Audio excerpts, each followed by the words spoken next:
Good morning. This is Jay from American Holster Company. I'm going to do a video this morning about the first steps in a holster design. The reason I'm doing this is because I've had several requests over the last couple of weeks for a left-handed holster with a reverse cant that can be worn on the right-hand side. And I'm not 100% sure that a lot of people have had different reasons why that's what they were looking for.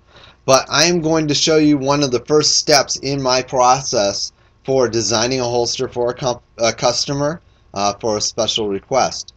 The first and most important step in the process of designing a holster is to figure out, first of all, can you make a holster in that design and be able to draw the weapon safely. I want to show you a little bit about what I'm talking about here. So I'm going to tilt this camera down so you can see my waist, and I'm going to show you what I'm talking about. Right now you'll see I do not have a weapon on my right hand hip. I do not have one. I'm going to use my H&K blue gun here. Actually, this is a SIG P250, just as an example. So the request has been they want a left-handed gun holster that holds the butt of the gun in the reverse cant position, which would be butt down like this. First of all, physically impossible to conceal. It's always going to have a bulge sticking out. Second of all, when you come to draw the weapon, you're drawing the weapon with the palm of your hand away from your body. You have to stick your hand inside your pants, which puts your finger into the trigger guard. As you'll see when I draw, my finger is in the trigger guard. It didn't mean to go there, but that's where it goes. And when you bring the gun around to present it, your finger is in the trigger guard and you're pointing the barrel of the gun right into your hip. The most dangerous position to put yourself in ever. If you would prefer to draw from that position, the extreme cant that I have designed for a customer that was experiencing similar problems to these other customers would be more appropriate.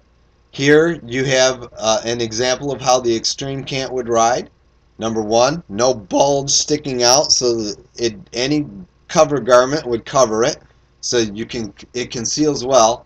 Second of all, instead of reverse palm when you draw the weapon, you come in thumb into the pants, hand on the outside of the pants, finger never goes to the trigger, draw the weapon, finger is always on the slide. As you draw, it looks like I'm going to cross my hip, right? But the ergonomics of your body, when you draw a weapon in this position, automatically the gun gets pointed to the ground and you present. Faster, more ergonomically correct, and 100% safer than the draw that was requested originally, which is left-handed reverse cant. Again, the downfalls to this: you have a bulge that will never be able to be concealed. You draw the weapon by putting your hand inside your pants, which automatically, doesn't matter how hard I try, ends up with my finger in the trigger guard. And there is no way to present this firearm any way ergonomically other than to draw out like this and have the gun upside down to bring it around. Not a good idea.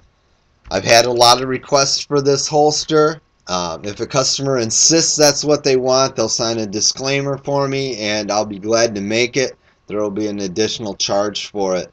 But I hope after watching this video you realize that the regular Invisi-Tuck with the 12-degree cant or the extreme with about a 25 to 30-degree cant would be a far better choice. Ergonomically it would be better. If you have bad shoulders, the extreme is going to work better for you than the reverse cant, because the reverse cant is going to require more of a twist to your body. And the regular Invisi-Tuck does not allow for the finger to go into the trigger guard when you're drawing your weapon. I hope this answered some questions for you, and God bless you and have a great day.